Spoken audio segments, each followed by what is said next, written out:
This is Keith Boggs, and this is the debrief for 4687 Dozier Road, apartment B. First picture you see here, if it opens up, picture of the front of the house. Nothing necessarily wrong. This is just for the title page of the report. This is where you look at your water meters located.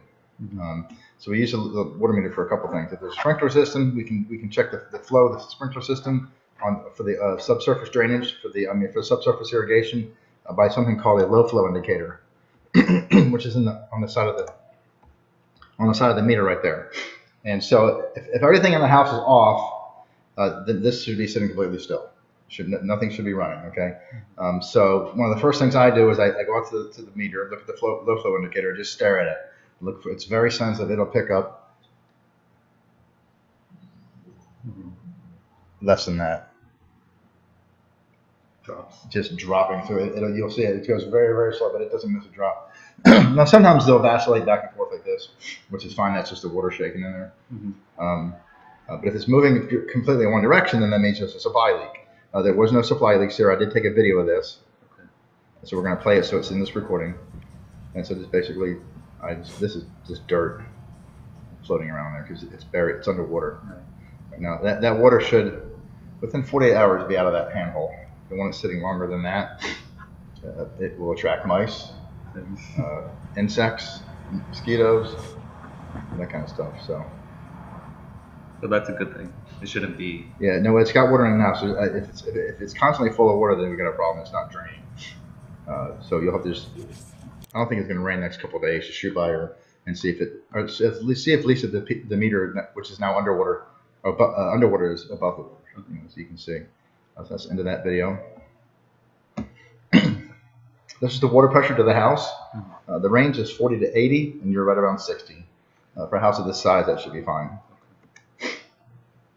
Now this is on the next unit down, but this is one slab here, a monolithic slab. It's all interconnected. So this is very wet here. They've got a drain here, but the drain is above the low point. So if the water can't get to the drain, it's no point. It's no point, right? So they should have put at the lowest point. So they have to look at it in the wrong location. But this water, and even though it's fairly far, over time it's close enough to cause the foundation to move. Yeah. And since it's monolithic, it can affect.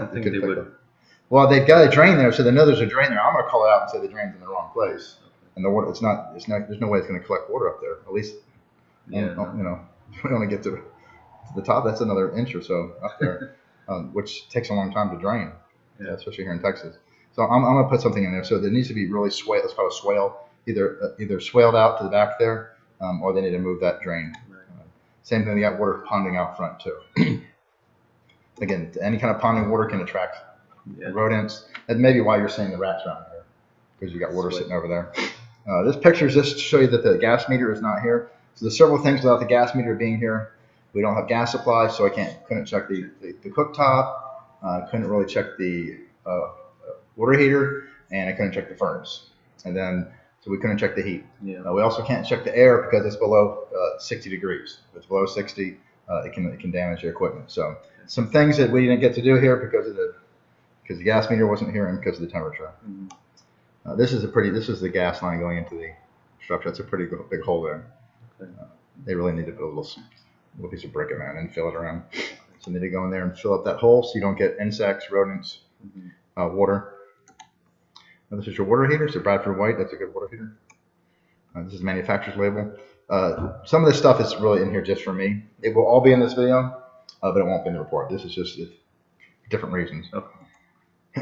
This is your shutoff for your sprinkler system, for your fire suppression system. It's the valve is in the garage. On this other side is where the actual double check is, and your pressure reducing valve. We'll talk about that in a minute.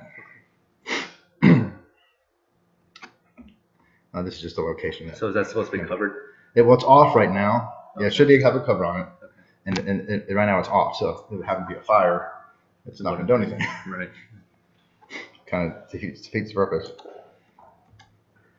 This is your garage door right here. So this door should be what's called self-closing. In other words, when it's a fire door. So if you open the door and let go of it, it should close behind If it doesn't close behind you, then it compromises the fire rating of the door because it's not closing. So that's a code, a building code. Some So cities they have to do that. Well, some cities don't require it. I'm gonna put it in the report and call it as a fire. It's a fire hazard. I call it out regardless. Okay, this is a test of the garage door opener. So we do two tests. We do a pressure reverse test. So I put something in front of the door. When it hits it, it's fairly quickly and easily just reverse. Then I do another test where I stick my foot in front of the electronic eye to make sure that it works. Both those things work. So we're going to run it. Video pretty short.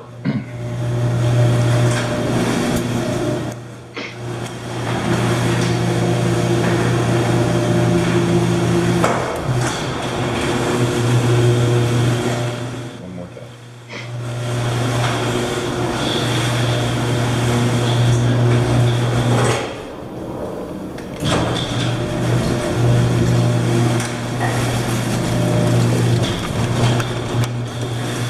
So it's fine with both those tests.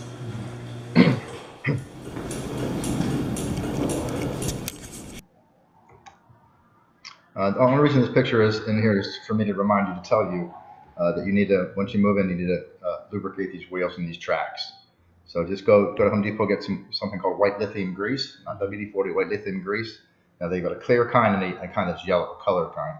Get the clear kind because the stuff will drip. You don't want clear stuff, yellow stuff all over your floor. So just spray out each one of the wheels, around the wheel, real fast.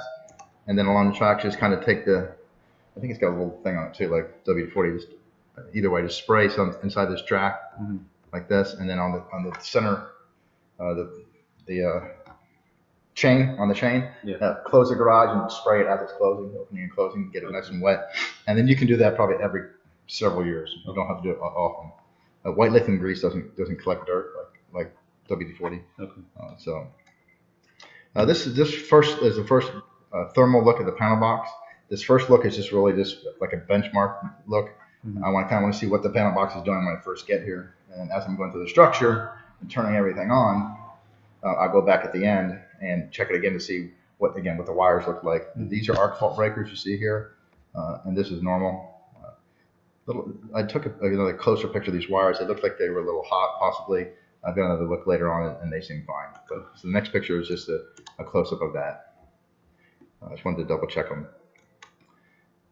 This is just when I first put the heat on, and it just started doing this calibration thing. At first, I thought it was a problem with the calibration, but then when I got up to the unit, I'm like, well, there's no gas, so it's not going to work. This is your roof access.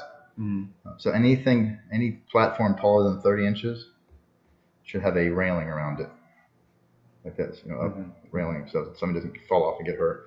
And then anywhere there's two or more steps, they should also have a hand railing. Those are two safety items, so they need to install a hand railing at the steps there, and then like a railing around that top little landing there. That's just a different angle. This is your air handler furnace. That's the filter, which just recently changed. It's a 1-inch filter. You can actually do a 4-inch filter. Well, that's the size of it. You can actually do a 4-inch. I didn't put that picture in there. There's actually a spot for a 4-inch there. So you switch them every 6 months. So since it's in the attic, I would just do a 4-inch. This is actually a little short video of the inside of the furnace. And again, you won't see anything because the gas wasn't working.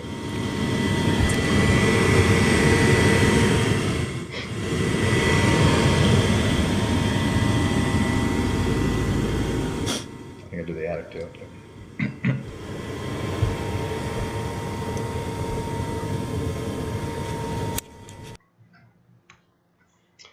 That's upside down. Come on, flip around.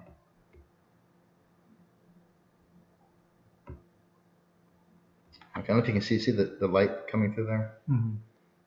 So that's the outside of where the platform for the condenser is. This is big enough where a rodent could get through there. Also, if it was raining hard enough, you could get water splashing up inside of the attic structure and eventually into the house. On the other side, it's even worse. We'll get to that in a minute, though. This is your condenser, and really these are just two things for me. Manufacturer's label. This is the water is not draining off the roof, so it's just ponding on each side of the condenser. So these These patches are there to protect from water intrusion. If the water's just sitting there like that, it's not draining off, it's going to eventually water will get through. Yeah. So we don't want it's all right to get wet. We want it to drain off. So it's not draining off. That's not they have like a little lip up here. They need it, and it's not able to drain off. So they need to fix that roof so that water's completely draining off.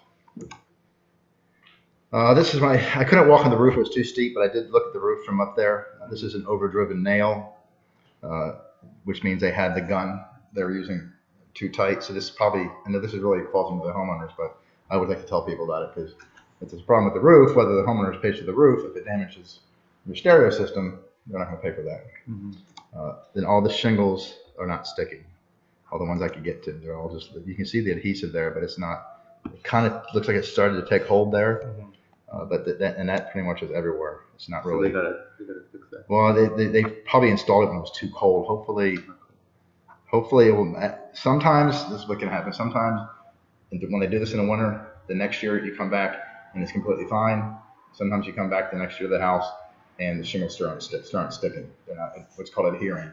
And that's one of the things the state requires. We call out something called adhesion. That basically means how well the things, the shingles sticking together. So this is something you may want to just talk to the builder about. Again, the repairs will fall under the homeowner association, but you can see the adhesive there, but it's not sticking. This is also wrong angle. This is on the other side of the door there. Pretty big opening there. Where is this? Okay, so you know that little door there that goes out to the roof where the condensers are on each side. Okay. Each side of the door. There we go. You can see the light shining through. Yeah. This one you can't really tell. This is really, worse. In the wintertime, that definitely you'll get critters getting into the attic structure. And some of the larger critters, this thing is just pushed in there with a few nails. Bigger critters can push it out of the way. So they just really just need to get in both sides here and kind of do a flashing just to protect it, and then or on the outside. They can flash it however they want to do it, as long as they do it right. Now this is the front door here. That knob. This is probably maybe a little picky, but I would say like shut the door there. It's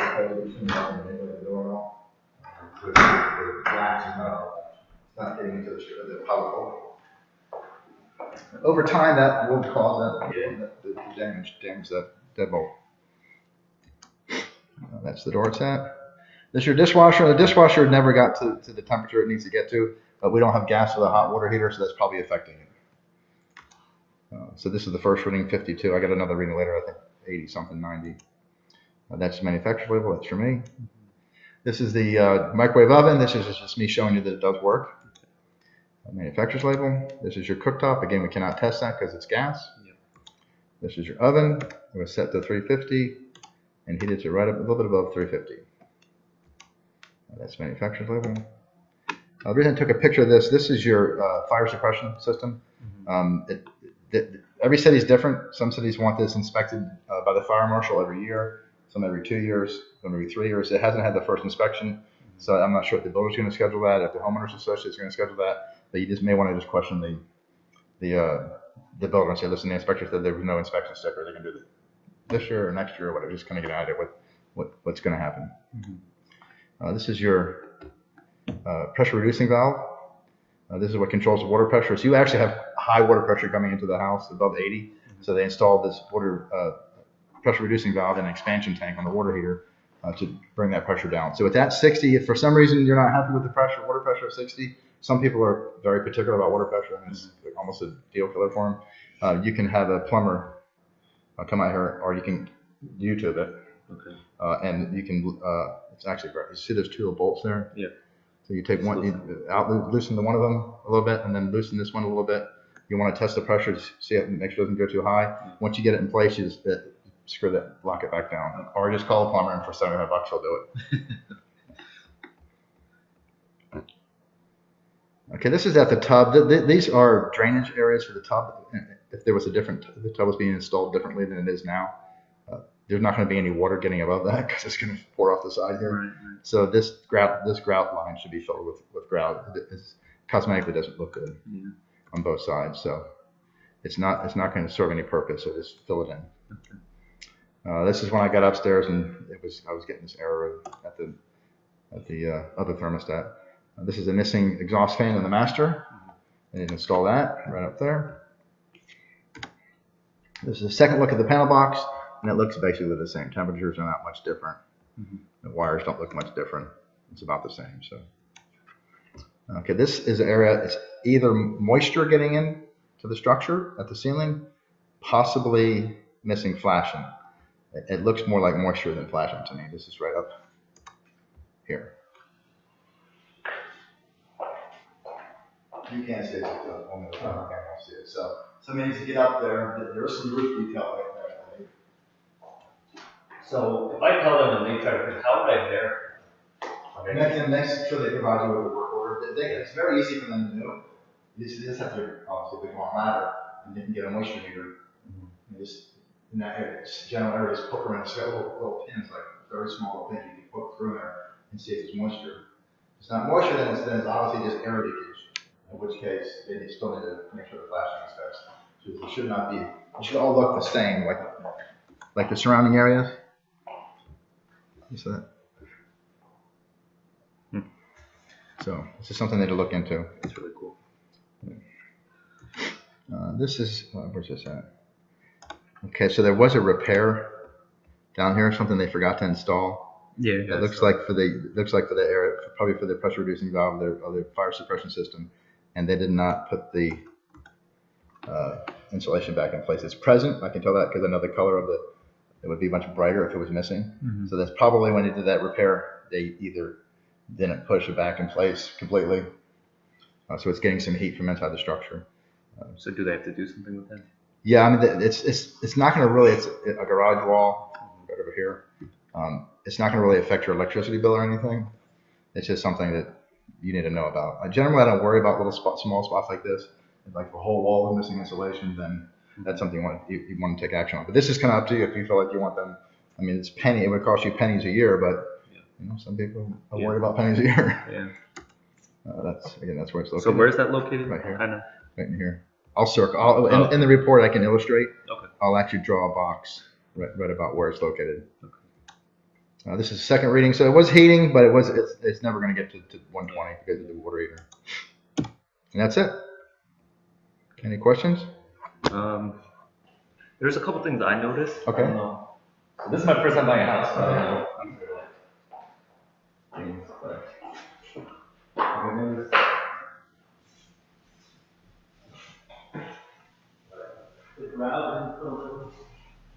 Over there.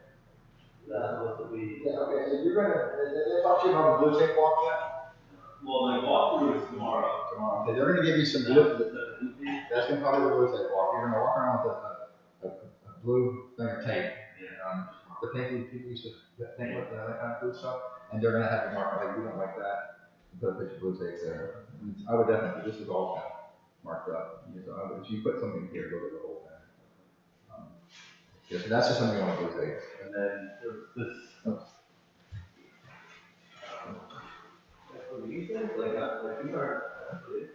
Yeah.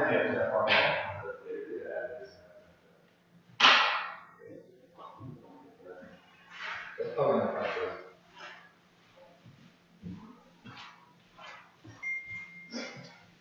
Overall, pretty much normal kind of stuff. Yeah. You know, of course, there's several things we can't test, so we don't know if there's. So you send this to them, right? I'm gonna send both these things to you. They're not gonna want to watch a 20-minute video, and then you can either have me send it to them directly to give me their email, or you can send it to them. It just depends on what you prefer. Okay. It's up to you. So I'm doing my walkthrough tomorrow morning. Okay. So I tell them all these things tomorrow morning. You're gonna have this report. Yeah. So if you have a printer, it's gonna be a bunch of pages, or you can just print the issue summary if you think you remember all this. And then just bring it with you. Or generally, do they have enough, like, if my closing is on Wednesday, do they have enough time to fix these things? They can fix things fast, these kind of things fast. They can do a lot more than this. Oh, okay. Yeah, it's amazing what they can do in 2 or 3 days. Gotcha. The house looks like it's 3 months out, and in 3 days they got it done. Okay. They'll just bring all kinds of contractors in. There'll be 20 guys in there doing crap. Okay. Let me pause this. So